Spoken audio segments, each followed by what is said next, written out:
si Henry James and Hodges is open. Oh! Ho, ho! Talagang hahanapin nila si James Hodges sa realization ng mga taga Santa Lucia. Atakbo na naman. Let's see. He's on behind the back dribble.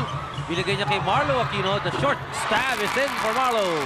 Kumambyo. Tumusod sa gitna at nanakaw pa ni Jackson. Hindi, bumalik ang bola kay Hison. Pampaganda pa. May foul na kasama. Well, kanina pang gusto ni Vince Hison mag-slash sa loob. Finally, Live na live po tayo sa Cuneta Astrodome at first game, battle for third, Ginebra San Miguel against Santa Lucia. At sabi ko sa inyo, pagbalik natin kasama ko si Kabayan. Rado, magandang hapon sa iyo. well, magandang hapon sa iyo, Randy, at magandang hapon po sa inyong lahat. At simula na po ito ng kampyonato, Randy. At bago po tayo pumunta dyan, ito muna, kampyonato na rin ito. Kaya lang, pangatlong pwesto po ang paglalabanan at isang laro lamang ito. Wala na yung mga pa-etching-etching, ika nga. Oo. Bakbakan agad.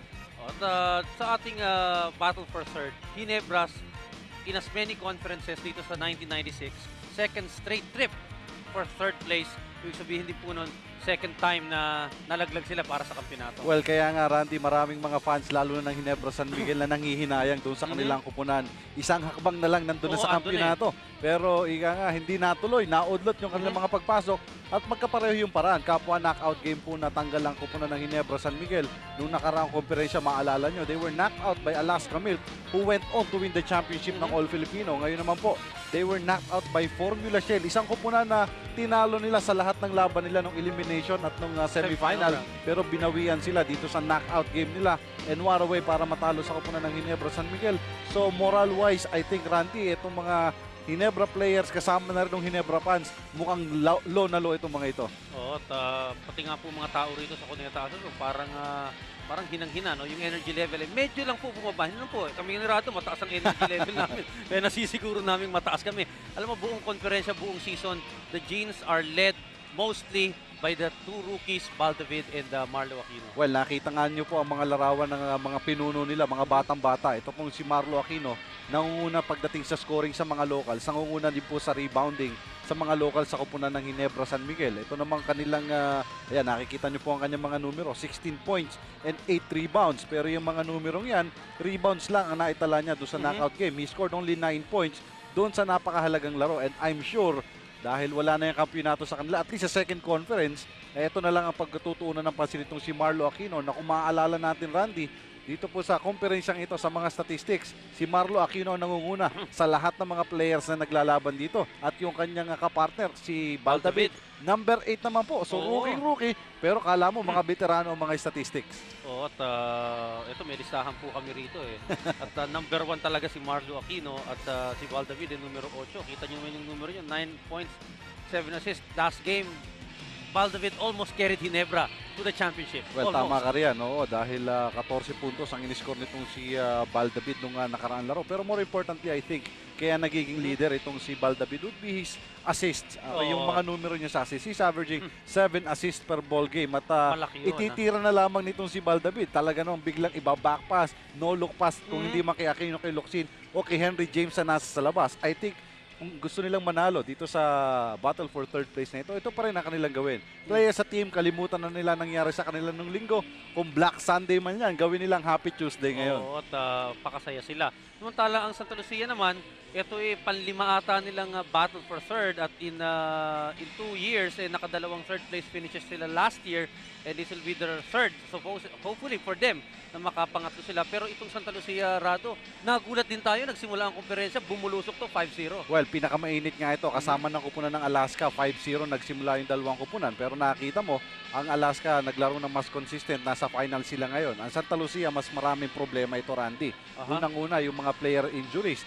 Nung elimination pa, nagkasimula-simula na ito ng sari-sari mga injury. Kung hindi man yung mga gwardiya nila, yung malalaki. Pero ang pinakadinamdam na injury ng Santa Lucia, I think, would be the loss of Jun Limpot. Malalaking numero ang mawawala sa kupunan ng Santa Lucia sa pagkawala nitong si Jun Limpot. Of course, siya ang number 1 na scoring local ng kupunan ng Santa Lucia. Siya rin ang kumukuha ng pinakamadaming rebounds. Plus, siya ang spiritual leader ng kupunan na ito. Kaya pagkawala nitong si Jun Limpot, ay naghanap ang kupunan nitong Santa Lucia kung sino ang pwede nilang maging running point o rallying point para bumuo sa kupunan na ito. Yung mga locals, I think, hindi nakapag-deliver sa puntong ito. Especially Dennis Espino na inaasahan nila na pumunta dun sa upuan o sa sapatos na iniwanan nitong si Jun Limpot. mukhang import ang namumuno sa kanila. Pero kahit sa import, Randy, nagka-problema din Oo, itong malaki koponan ang na naging ito. problema nitong Tatlong Santa beses Lucia. nagpalit ang mga taga Santa Lucia Realty. At somehow, naging problema din ito sa pag-gel naman doon sa mga locals. Although there are some locals, specifically itong si Andy De Guzman na nag-step up yung laro.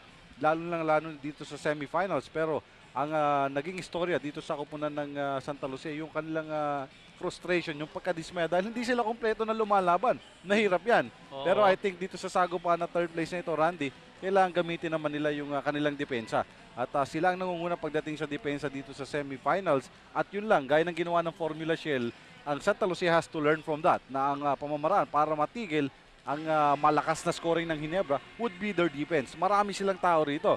Sa front line nila, magagaling dumipensa. Even their import si Hodges, magaling dumipensa ito. And of course, their backcourt. Mas kilalang defensive backcourt ito with Boyet Fernandez and Jerry Esplana. Alam mo si Esplana nagkaroon ng problema sa kontrata midway in the elimination round at mukhang hindi na naka-recover. And tulad nga ng sabi mo, no defensive guards itong si Esplana at si Fernandez. But Esplana has to step up more against Ginebra tonight. Well, tama ka riyan dahil siya ang mama na nasa kanya halos lagi ang bola being the number 1 point guard of this team. Pero I think mas ang problema ng Santa Lucia, Randy, would be focus. Saan ba patungo itong koponan na ito? At kailangan kahit kasi sa mga nasa semifinals ay yung kanilang coaching staff hindi pa malaman kung anong kombinasyon na ilalaro. Okay, so paglalabanan po ang pangatlong pwesto nitong second conference at kami ni Rado uupo at manonood ng laro. Sasamahan nyo kaming dalawa sa panonood ng Battle for Third between Ginebra San Miguel and Santa Lucia Realtors.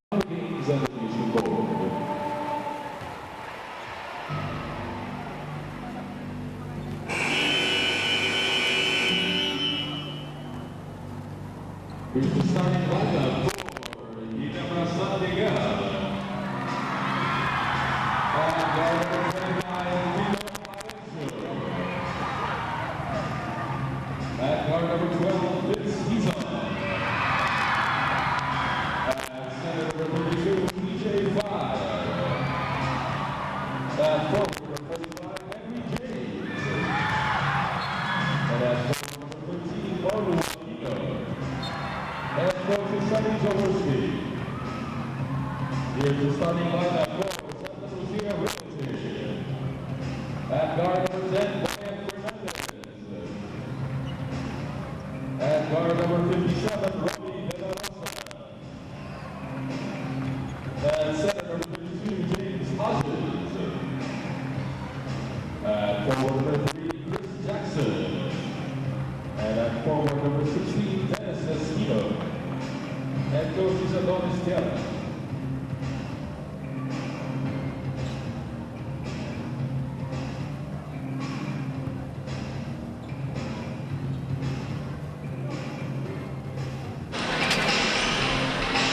Muli, magandang hapon sa inyong lahat at handa na tayo para sa jump ball. Ito muna yung first five ng magkabilang koponan ng Ginebra at Santa Lucia. Well, makikita mo, Randy, sa simula ng ating laro, na magsisimula si Vince Season na na-miss nila nung first half nung sa kanilang knockout game at they are hoping na itong si Vince Season will again deliver his numbers dahil pagpasok niya nung third, fourth quarter, halos hindi na ito nakapag-contribute. Well, he is the third leading scorer pagdating sa mga Pilipino ng Ginebra. He's averaging about 11 points per ball game. So this is the first day po to ng best of 7 series. So this is the battle for third featuring Ginebra against Santa Lucia. Hodges, second time around the block para sa kanya. Yun ang pumasok na. At mukhang si Henry James ay apektado pa rin ng kanilang huling pagkatalo. At talagang challenge kaagad siya ni Hodges. Kailangan maging aktibo sa depensa. Yung malalaki ng Ginebra San Miguel, nangunguna sila sa shot blocking capabilities. Pero hindi lamang naman pag shot block, ang pagdepensa sa ilalim. File against Hodges. Dalawang fake muna bago umangat. He has advantage. Isa pa para sa kay Wild. So, tit for tat for Ginebra and Santa Lucia. Iba na ang matangkad, Randy. Apat ang kalaban ni EJ doon. Pero namintis na yung tira. Siya pa rin nakakuha sa haba ng kanyang galamay. Napapanood na lamang yung mga defenders ng Santa Lucia. Yes, pumupukol mula sa labas. Alam natin, mas gamay niya yung tumitira mula sa loob. Ito samantala si Harencio. Harencio did not play very well in that game against Formula Shell last Sunday. Well, actually, nagsimula itong si Pido Harencio ay hindi nagsimula sa laro na yun. Usually kasi nagsisimula ito gaya ng ginagawa niya sa laro na ito. At ang pagpasok niya, ika nga ay hindi na siya nakasama dun sa flow of things. Gaya ni Vince Season ay ika nga na-mill niya na yung usual na pwesto niya. Samantala may foul kagad tayo dito sa ating salpukan nito. Si Dennis Espino, kasamang Rado. Well, I think si Dennis Espino should play a key role dito sa kampanya ng Santa Lucia. Pero he himself, naggaling din ito sa injury. So in fairness to him, nahirapan din siya. Strip. Itong si Henry James and Hodges is open. Oh! Talagang hahanapin nila si James Hodges. Sa realization ng mga taga Santa Lucia, has an advantage over Henry James pagdating sa athleticism. Kaya naman tinatakbo-takbuhan lamang ito lahat ng malalaki ng Ginebra. Itong si Henry James ay mas finesse type of player kumpara dito kay James Hodges. Samantala, he's on. Wala, ando na naman si EJ File. Well, ito ang tamang gawin para kay EJ File. Malaki siya, walang makakasabay sa kanya sa Santa Lucia. So, tamang positioning na lamang ang kanyang ginagawa. And so far, sa 3 possessions ng Ginebra, lagi siyang nandun. At may 4 na puntos itong si EJ File. Samantala, De La Rosa. EJ File. Parang puno talaga to sa depensa. Napakahaba ng kamay. Well, halos isang blanca ang average itong si EJ File. Nakakota na kaagad siya doon. Pero hindi sila naka-execute sa kanilang transition play. Pero mananatili ang bola for Ginebra. San Miguel 4-all po ang ating score sa simula ng first quarter. Well, Hodges anticipating that lob going to Aquino dun sa fast break play ng Ginebra.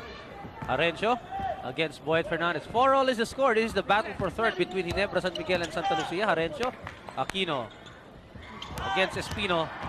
Bongga-Vincent traveling on Marlo Aquino. Oh, that was a good call. At kitang-kita yung paghakbang nitong si Aquino. Somehow ay inaalintana siya nung magandang depensa ni Espino. Hindi na gumalaw si Espino doon. At hinayaan na lamang niyang si Aquino lumusot doon. Pero ang paglusot ni Aquino, traveling nga. So, hindi po nagalaw ang ating score. 4-all pa rin. At pero makikita mo, somehow ay handang-handang mag-shoot itong dalawang kupunan na ito. Kapwa pagkahawak ng mga player, saring kaagad ang tingin. At mukhang focus sila. Yun yung objective nila dito sa buong laro. Nawala ng bola ng Santa Lucia. Harencio 2-on-2 against Boyd Fernandez. So defense there by Boyd, pero foul called against him. Well, nasa backward player itong si Pido Harencio, even playing as the point guard. Pero nandun na siya sa harapan. Cha-challenge siya itong si Boyd Fernandez. Alam niya, mas malaki yung kanyang katawan. Yun ang napapansin natin, Randy. Talagang mukhang ring lang. Tinitingnan itong mga players ngayon. Hindi pa nakatingin sa balikan. Hindi tumitingin sa tagiliran, ha? Pasok ang unang free throw nitong si Pido Harencio. As you see, Coach Sonny Jaworski na naka-6 na puntos. Actually, 2 3-point bombs nung first quarter nung knockout game. Pero hindi na siya bumalik sa action. Sayang yun. At marami na nagtanong bakit daw hindi bumalik si Coach Sonny Jaworski at the time that he hit 2 3-point shots. Pero yun po ay nangyari ng linggo. Kung doon tayo, history po yung pag-uusapan natin. Eto ang balikan natin. Ang laro ngayon na current 6-5. Santa Lucia labang po ng 1 point, 18-27. Well, kung kasaysayan ang gusto mong pag-usapan, Randy, last conference, ito pong Ginebra was knocked out by Alaska. At doon sa laban nila for third place, tinalo sila ng sister team nila na San Miguel Beer. Eto, na-knock out din sila via a knockout play. 1 second to go. Hindi na nakita ni Vince Season. Masyado na malayong pinagalitan niya mula doon sa midcourt at hindi na nakaporma. Pagkagantong third place game, Rado, ano sa tingin mo normally ang reaction ng mga players? Pareho na silang tanggal sa championship. Nakakabawas ito ng konti in terms of intensity? Well, dati siguro, kung best of 7 ng championship dati, nag-best of 5, nag-best of 3. Ngayon, isa na lang ito. Rubber match na ito kung sino mananalo. So, somehow, na-eliminate mo ang posibilidad na hindi galingan kaagad ng mga teams. At makikita mo nung mahaba ang serie, makikita mo halos 4th quarter na lamang nag-iigi. Not in this kind of series. No? Actually, single play na lamang ito. Talagang gusto rin naman lahat ng mga players na ito na manalo. Of course, may mga bonuses yan at yung pride na rin Oo, nandyan yung corporate pride at ang silbato ng mga referee. Bola ng Santa Lucia pagkatapos mawala ng espasyo ni Vince Season. 9-5 at Santa Lucia labang po ng 4 na puntos bitud kalahating minuto dito sa first quarter. At itong Santa Lucia hindi pa nakaabot sa finals ang Santa Lucia Rado. Oo, at third place na ang pinakamataas na abot nila. Pero pangatlong beses nilang gustong makuha yung third place na yan since pumasok sila noong 1993. May foul si EJ File. Oo, ito yung play na yun. Yung kaliwang kamay. Bakit mong makikita eh. Bakit makikita tinutukod ni EJ File. Sabi niya, nakataas daw yung kanan niya, pero yung kaliwa niya. Tumutukod sa balikat ni Espino eh. Matalas yung mga referee ngayon, ha? Espino nasa 4.5 meter line. Si Dennis Espino po ay second leading scorer for Santa Lucia, shooting 12 points per ball game. At mula sa free throw line, he's averaging 64%. Hindi kataasan yan, and he has to improve itong si Dennis Espino from that line dahil malimit mapunta dyan yan. Yes, and we're glad to see Dennis Espino without the brace or band sa mekanang siko niya. No? Yung mga games na na-cover natin, Brado, napupunan mo lagi, nahihirapan siya kasi yung shooting arm niya ay may benda sa mekanang siko. Oo, at somehow nakaka-distract pa sa kanya. I think iniinda pa rin niya yung kanyang injury doon, pero inalis niya na, ilelesen niya na yung distraction. Nakakapabigat din minsan yan eh. At second game na wala na ata yung brace niya or band. Samantala De La Rosa couldn't get it to drop for him yung kanyang 3-point attempt. Etong Ginebra, tumatakbo na naman. Let's see, he's on behind the back dribble. Binigay niya kay Marlo Aquino. The short stab is in for Marlo. Oo, na-realize ni Marlo Aquino isang laro lang ang makukuha niya dito sa battle for third place. Unlike yung kanilang mga kalaban, at you see another basket. Oo, yung mga kalaban niya sa top 10, may mga taga-Alaska, merong mga taga-Formula Shell. Kaya naman, kung habang makakatambak siya, makakalamang siya, lalo pat ang nearest na kakompetensya si Benji Paras going to the finals. Johnny Abarientos and Jojo Lastimosa sumusunod pa. Kaya mahigpit ang laban. Si Aquino has to nail some points. Actually, a lot of points dapat para maiungos niya. At least statistically, ang kanyang pangunguna dito sa komperensya na ito. Pero tumatambak na ang Santa Lucia dito, Randy. 7 na kanilang kalamangan. Mukhang mas relax sila. At ang Ginebra, mukhang nagdurugo pa ang puso sa Parang kanilang pagkatalo. Parang tensionado pa sila, no? Yung kamo yung pasok, miski si James, tignan mo, no? Parang tight, no? Tight yung ano. Well, especially James. Ang fans ng Ginebra expected a lot from Henry James at siya pa yung na-involved doon sa last play. Siya yung nakawala ng bola. So I think kung itong si Henry James, dalawa lang yan eh. Either makabawi siya o mag-rare talaga siya na bumawi sa larong ito o tuluyan siyang maapektuhan ng downfall nila. Well, iliskoran lang naman siya ni Chris Jackson sa may baseline at arangkada na itong Santa Lucia. 16-7, 5-58. Here's Mido Harencio playing point para sa Ginebra. Nakapula po ang Ginebra San Miguel at nakaputi ang Santa Lucia Realtors. Quezon. Kumambyo sa gitna at nanakaw pa ni Jackson. Hindi, bumalik ang bola kay Quezon. Pampaganda pa. May foul na kasama. Well, kanina pang gusto ni Ben Season mag-slash sa loob. Finally, nawala pa yung bola pero naging 2 puntos din. Okay, meron po tayong timeout.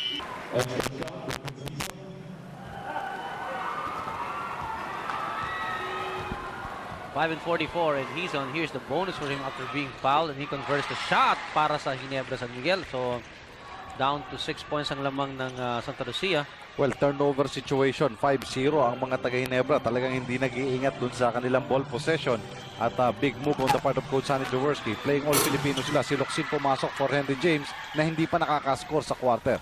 At particular dyan hindi makadepensa masyado itong si Henry James na gano'n naman lagi ang mukha ni Henry James, hindi umabasa yung emotion sa kanya. At dun sa choices na binigay natin sa kanya, mukhang down ng emotions itong si Henry James. At nakawala pa ang Santa Lucia and Hodges finishing off that steal by Chris Jackson mula sa kanilang backcourt. So 8 lamang ng Santa Lucia ngayon sa Ginebra. 2 James yung naglalaban ngayon. Yung isa, apelido na yung James. Yung isa, pangalan niya. Kaya mahirap pagtuloy-tuloy yun no? Si James Hodges ang kumakamada. May 9 na puntos. At si Hison mukhang diretsong tingin niya ngayon and his shooting arm has resulted into 5 points para sa Ginebra. Samantala, foul sa bahagi naman ng Ginebra laban kay James Hodges ang nangyari. Well, tumatakbo ang kupunan ng Santa Lucia sa puntong ito. At kung si EJ File ang humahabol sa inyong kalaban, may obviously malaki ang problema ng depensa ninyo.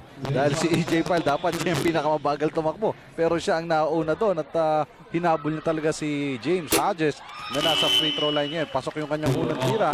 Sa fast break lang actually, nagkakalapit itong dalawang kupunan na ito. Ang Ginebra is number 1 in fast break points with 19 points. 15 fast break points lamang sa average ang mga taga Santa Lucia Realty sa lahat ng statistical department dito sa semifinals. anong semifinals, rather, number 1 lagi ang Ginebra San Miguel at pang-5 lagi itong mga taga Santa Lucia. So learning from those numbers, itong Santa Lucia pinipilit tumakbo at yun na yung pinakamalapit at ngayon nakakalamang pa sila. Ito na naman si Jackson. Umagaw na naman kay Vince Season. Yung hand defense ni Jackson, patente na. Oo, kahit malaki yung katawan, talaga mabilis din ang kanyang kamay. May basket pa si Espino.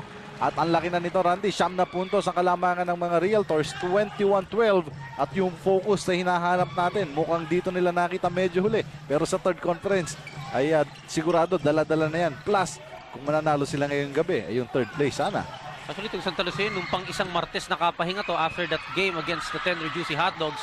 And once again, Chris Jackson denying Hison the shot. At talagang gaya ng binanggit mo, may patent na yung mabibilis na kamay nitong si Chris Jackson. Dati-rate, yung malalaking may mabibilis ng kamay, si Bong Hawkins lang yan. Pero ngayon, itong si Chris Jackson, makakatapat na ni Bong yan. At itong si Hison, mabilis din ang kamay pagdating sa birada. Malapit si Di Guzman, binirahan kagad. Oo, yung kamay, pwede mong gamitin defensively or offensively. Oo. Ayun, sa depensa, ginamit ni Hison. Natapik niya yung bola, pero mananatili sa Santa Lucia. Yung maalala nyo, si Hison yung nakashoot. Siya pa yung unang-una sa depensa ng Ginebra sa kabilang dulo. Yan, yung pagpapakita nga ng problema ng depensa ng Ginebra San Miguel. Mukhang mabigat ang mga balikat eh. Here is Gamboa. Oh! Ho, ho! Si Aquino, nagpadali na dun sa second shot itong si Arthur Gamboa. Well, rookie sa rookie at ipinakita ni Marlo Aquino kung siya ang hari sa mga rookie. Kahit sa mga veterano nga, naghahari pa. Kaya hindi ka pwede tumira sa akin yan. At sabay na sabay silang pumasok din sa PBA taong 1996 po. Yan po yung current year. At ito si Marlo leading the players in terms of statistical points, and Hodges will be called for that foul. Well, makikita muna natin yung Blanca. Kahit umay, Abot na, ang linis nun. Oo. Isa pa, pero Nagpadali na rito, tumira na kagad binato eh. na. Pero kanina natawagan ng handshake foul itong si Hades. Sinasabi niya, forearm yung ginagamit niya. Pero kahit forearm yung gamitin mo, Tinutulak mo eh. kailangan hindi mo ma-impede yung movement. Kitang-kita naman. He's on with a Hisoner. Oh boy. At siya, yung gaya na pinapakita natin, binabawi niya yung pagkawala niya yung last game. 3-point shot. May Foul si Hison. Talaga, aktibo itong si Vince Hison. He's everywhere. Malilipod siya sa sapatos, pero yun ang brand na suot niya eh. Yun ang brand na suot niya. Eto, tignan mo muli natin yan. Ito si Di Guzman, pabawi ka agad. At mama si Hison sa paa ni Di Guzman. So, 3 free throws para kay Andy Di Guzman. Well, binabanggit natin at the start of the ball game, Randy, welcome development nitong pag-angat ng laro nitong si Andy Di Guzman, lalo na dito sa semifinals. Dati-rati halos mahirap na hirap sa mga playing time ito. Ngayon, he's averaging 8 points. At actually, kaya nahila yan. Dito sa semifinals, suma-average yan ng more than 10 points per ball game. Pero nung elimination, gaya ng binabanggit mo, nagka-injury yan, halos sa konting minuto lang nakukuha. So, nahila pa baba yung mga puntos. Pero otherwise, isa ito sa mga matataas na score dito sa semifinals. Sapal na naman! Talagang kuha ng Ginebra. Siyempre itong si Arnold Gamboa. He actually escaped Marlo Aquino but not Noli Locsin. 2 minutes and 59 sa first quarter. Timeout naman po ngayon ng Santa Lucia.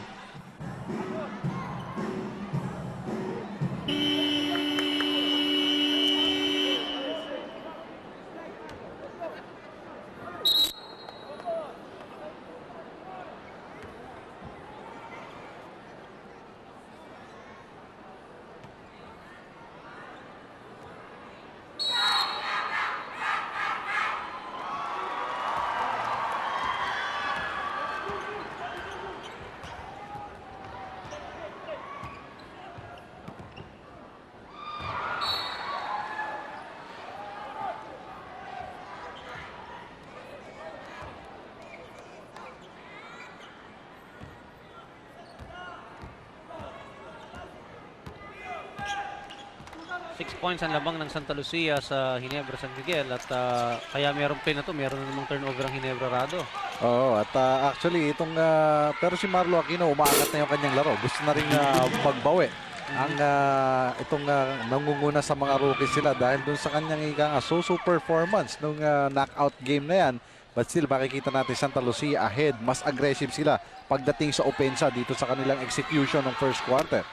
Locsin, his first try, umawa naman pa loob. So the lead cut down to 6, 2 minutes and 11 seconds. Here is Boyd Fernandez. Jackson now met up high by Locsin. Hodges against Wilmer Ong. Tira ni Hodges. Umawa sa loob at teka, meron pang foul na nakita. Counted out, sabi ng ating referee. At May foul pa si Wilmer Oo. Ong.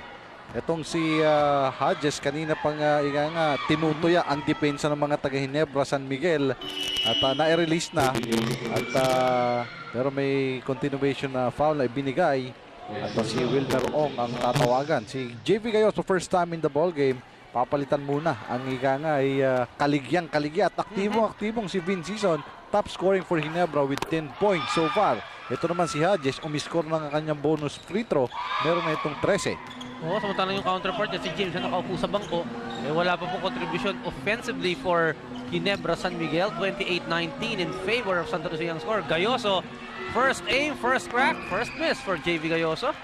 Boyd Fernandez, patalbo kay Gamboa. Traveling! Oo, nagulat dahil yung pagkatanggap niya, malimpa at kailangan niyang i-adjust. Traveling na yun, dalawang hakbang. Sayang na pagkakataon dahil clear lane na yun to the basket for Arnold Gamboa. Still looking for his first 2 points dito sa laban na ito. 28-19 lamang po ang Santa Lucia.